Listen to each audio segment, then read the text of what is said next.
Dear Gwith everyone, welcome back to my extremely messy, just pretend don't say it. My name is Diesel and you are as always most welcome. Today we're going to be reviewing a book. That book is The Wrath and the Dawn by Renee Ahdieh. It always sounds like I'm saying T there, but I promise that I'm not.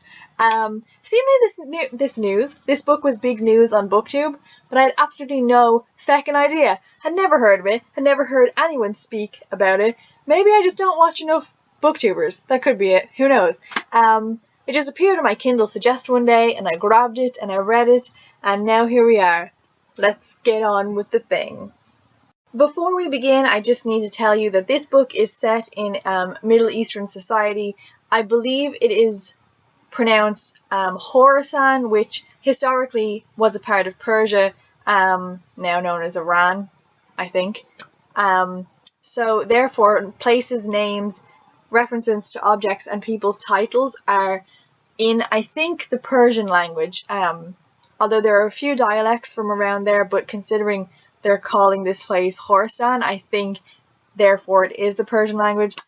But if it's not, I apologize. And if I'm pronouncing things completely off kilter, you know, I can't even speak English, so we really don't have a hope in hell. But just, I hope not to be offending anyone's background or language with my terrible pronunciation.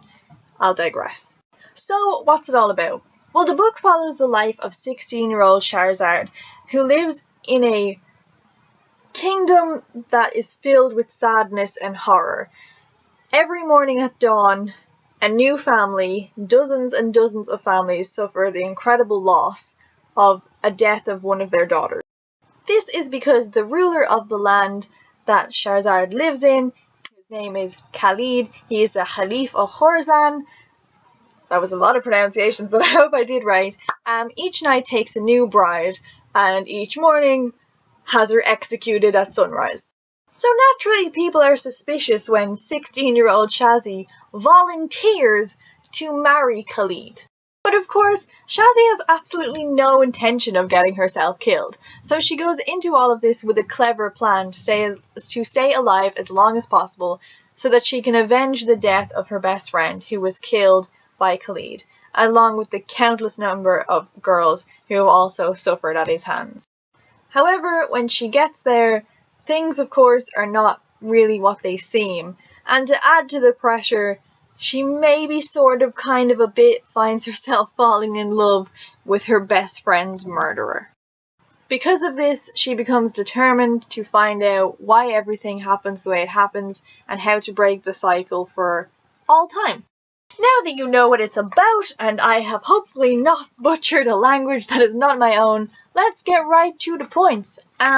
Writing style was fine. It was written like an ordinary book. What you gonna do? The first thing I'm gonna say about this book is the writing style combined with the location is so organic that it takes you from wherever you are and plops you into this vast location that is so beautifully thought out and worded that you really feel like you're transformed or teleported into the setting that you're in. It probably helped that I was in sunny Greece, but when I was reading this, I could feel like the heat on my skin, and I could imagine that I was in this vast palace or in the desert, and all these things were happening. And having the book is obviously written in English, but having the Persian language, I think, be scattered so densely throughout this book really gave you the whole sense that you were in this world and you were in this other country and you were living this life with Shahrazad. It was just so beautifully done. It's very romantic style of writing. I'm just kind of going off on a tangent here. I really like the location and it was really well written. There you go. The characters in this book are also so much fun. Obviously Khalid is in it and Shahrazad is in it. I mean, you know they're going to be in it. They're in the description. But there are these other characters like who play a pretty big part in it that are not mentioned at all, that are just so much fun. They're so good to go on this journey with. There's one particular character who barely says anything throughout the whole book. I think he might say 2 words at one point, but he was still one of my favorite characters because he was so intriguing and like not like the typical YA type boy, although I suppose he was technically a man. I don't know, but he was just really interesting. I loved it, and I loved the whole ambiance of him throughout the book, and how just like he never spoke, and you'll have to read it, but it's so funny. And another thing that I really liked about this book is you meet a lot of different people. The book is not just centered around Khalid and Shahrazad, so basically I think you go on 4 separate journeys into the same meetup at the end. So you start in like 4 different sections of Khorasan, and you all meet up then together near the end. But the journey you go on with everyone is so interesting.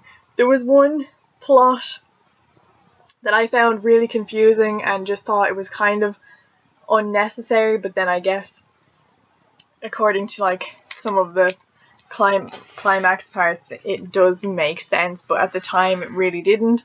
But it's fun. The characters are fun. They're really witty, and some of them are like deep and broody, and some of them are just hilarious, and they all have like a mixture of different things. It was good. I liked the characters. I'm really bad at speaking today. The plot itself is a pretty intriguing plot. There are parts of it that are kind of slow. Some of Shahrazad's clever plan to survive the night can be a bit slow. I kind of skipped over some of those a bit, but for the most part it's an enjoyable book to read. There's also a lot of magical elements in it which were kind of, I felt, not really explained, or they just kind of seemed to come out of left field for some of it, and it was a bit confusing.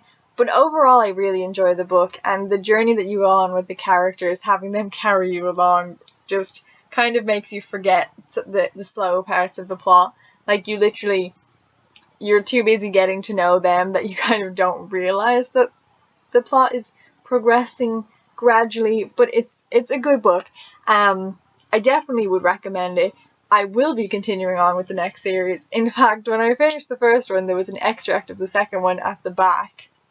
And I told myself I wasn't going to read it because if I read it, I knew I would probably want to read on, and I didn't have internet in Greece, so I wouldn't be able to buy it on my Kindle. But one day I cracked and I read the frickin' thing, and I did want to read it, and obviously couldn't because I had no internet. And then I got home really excited to read it and realised The Wrath in the Dawn was only released in May of this year, so the other one is not even close to being out yet, which I was like, oh, god damn it, I was so excited. But I do believe the new Lee Bardugo book is out, so I'm going to do that next, I think. Anyway, not review it next, I have crap tons for you to hear me ramble about. But anyway, so yeah, I would recommend it. I'm really glad that I didn't know anything about it, because I think I would have gone into it with the expectation that people have now, I've noticed, put on it. So it was nice to go in just as me, knowing nothing about it, and really enjoy it anyway, because I think sometimes people's expectations kind of build my own up then, and then I would read something and be like, why would anyone like this? But kind of hype up other expectations. But I really enjoyed this, and I'm glad that I went into it blind, because that made it even more fun. Other than that, if you read it, let me know what you thought about it, and Grev Maha good for coming. Until next time, Slán.